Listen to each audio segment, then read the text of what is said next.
In this lecture, I want to talk about an interesting puzzle that arises in connection with our system, which I'm going to refer to as the puzzle of non-existence.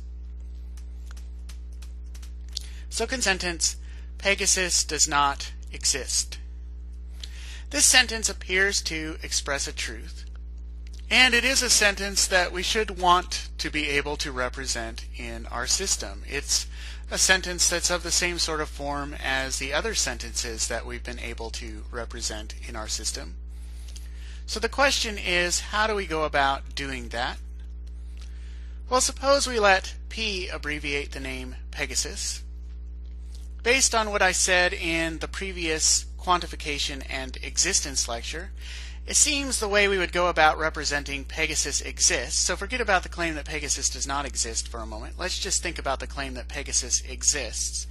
It seems that the way that we would go about representing that claim is as follows. There exists an x such that x equals P. That is, there exists an x such that x equals Pegasus. That is, something is identical to Pegasus. This is, again, just following the method that I recommended for translating sentences to the effect that individuals exist. So remember, we translated the sentence Socrates exists as there exists a y such that y is identical to Socrates, that is, something is identical to Socrates.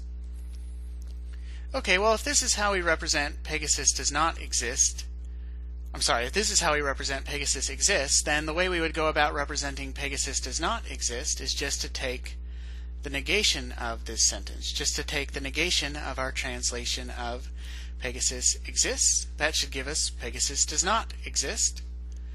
So it looks like we should represent Pegasus does not exist as it is not the case that there exists an x such that x equals P. That seems all well and good, except there is a problem. And the problem is this. It turns out that if P is one of our non-arbitrary names, the following is a theorem of our system. There is an x such that x is identical to P. So here is a proof of that.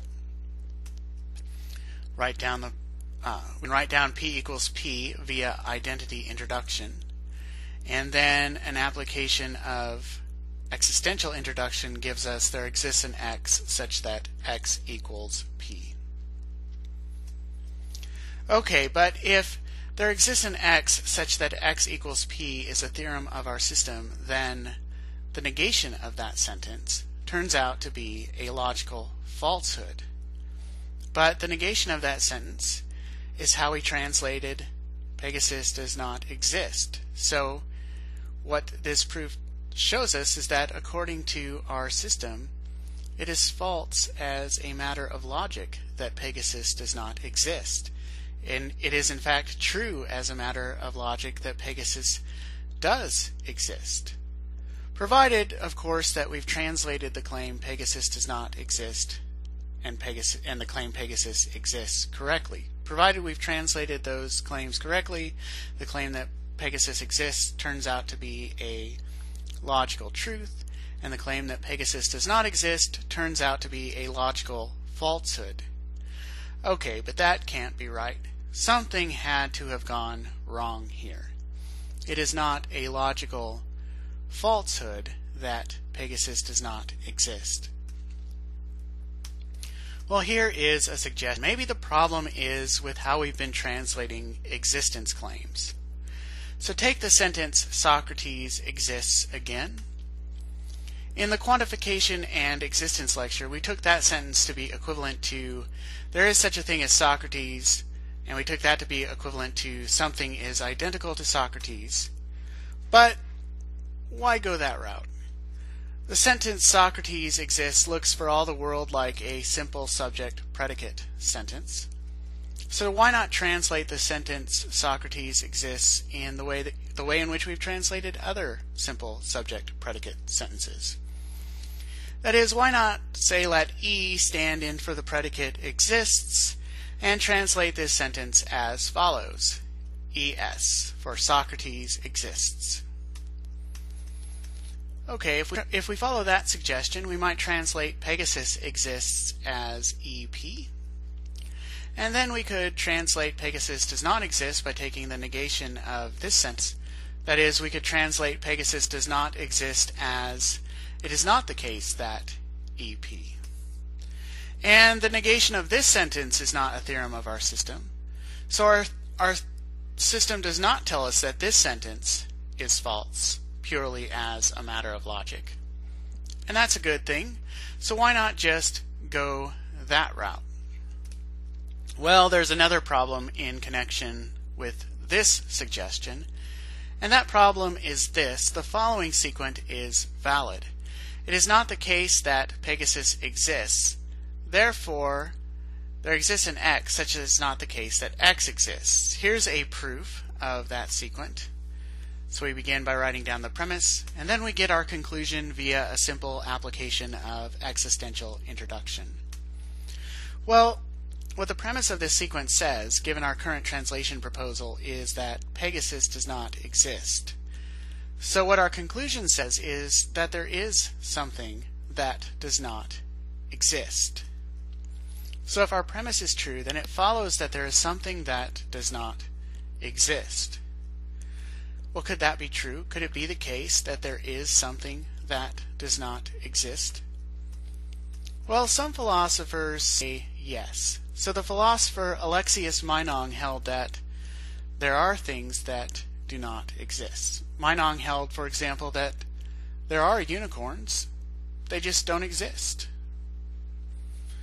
But there are some.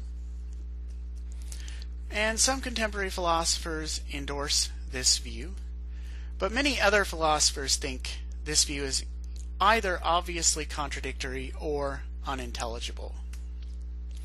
And for what it's worth, I agree with those philosophers. It seems to me that there is means exactly the same thing as there exists. It seems to me, for example, that the claim there is no such thing as Santa Claus means exactly the same thing as there exists no such thing as Santa Claus. It seems to me that Santa Claus does not exist means exactly the same thing as there is no such thing as Santa Claus. So from my perspective, one that many philosophers share, to say that there are some things that don't exist is equivalent to saying there are things that there aren't, or there exist things that don't exist. And these statements are obviously absurd. So I'm inclined to reject this translation proposal because it still involves committing me to the claim that there are some things that don't exist, and I reject that claim. So what's the real problem here? Well, part of the problem here is that our system does not allow us to work with empty names. That is, one of the assumptions built into our system is that all of the names in our language refer to something. So if we use a name in our language to stand in for Pegasus, for example, we commit ourselves to the claim that there is something to which that name refers. What we need then is a way of translating English sentences involving empty names into our system that doesn't commit us to the claim that there is something to which those names refer. And the philosopher and famous logician W.V.O. Quine had a method for doing just that. So let's look at Quine's proposal. Quine's proposal was based on Russell's theory of definite description. He proposed that for the purposes of logic, we could replace names like Pegasus with definite descriptions. Here's the way Quine proposed that we do that. Let's introduce the predicate Pegasizer to mean most famous winged divine stallion of Greek myth. And for the purposes of logic, let's systematically replace occurrences of the name Pegasus in English sentences with the Pegasizer. So, for example, instead of saying Pegasus was able to fly, we say instead the Pegasizer was able to fly. Now, the advantage of doing this is that if we take Russell's theory of definite description on board, definite descriptions, unlike the names in our system, needn't be taken to refer to anything. And this comes out forcefully when we consider how Quine proposes to translate the claim, Pegasus does not exist. First, let's understand the sentence, Pegasus does not exist, as being the negation of Pegasus exists. And let's understand Pegasus exists to be equivalent to there is such a thing as Pegasus. Okay, then per Quine's suggestion, we replace this sentence with there is such a thing as the Pegasizer. And per Russell's theory of definite description, we translate this last sentence as there exists an X such that X Pegasizes, and for any Y, if Y Pegasizes, then Y is identical to X. That is, we end up, when all is said and done, taking Pegasus exists as being equivalent to there is exactly one Pegasizer. That is, there is a unique Pegasizer. Okay, if we go that route, then we just translate the sentence Pegasus does not exist by putting a negation sign in front of our translation of Pegasus exists. And this gives us the following as a translation of Pegasus does not exist. It is not the case that there exists an X such that X Pegasizes, and for any Y, if Y Pegasizes, then Y is identical to X. That is, we take the sentence Pegasus does not exist to be equivalent to there is no unique Pegasizer. And this sentence, unlike our previous proposed translation, does not permit us to infer that there is something that does not exist. Rather, all that follows from this sentence is that either nothing Pegasizes, or there are at least two Pegasizers. And that's an unproblematic consequence. Okay, this is all well and good, you might think, but isn't this a little bit strange? Isn't this a little bit odd? We end up taking empty names like Pegasus and giving them a radically different kind of treatment in our system than we give non-empty names like Socrates. And isn't that problematic? Isn't it problematic that we treat these two different kinds of names in English in radically different ways, even though those two different kinds of names behave very similarly in English? Well, there's another interesting upshot of Quine's proposal along these lines. Aside from giving us a way to handle certain problematic negative existential claims, Quine's proposal also shows us that if we wanted to, we could get rid of the non-arbitrary names in our system altogether. That is, we could systematically replace the non-arbitrary names in our system with definite descriptions. So, for example, we could systematically replace occurrences of the name Socrates in English sentences with the name the Socratizer, and then we could translate sentences involving that name along the lines that Quine suggests. And we would have just as much translation power doing things that way as we have now doing things the way that we have been doing them.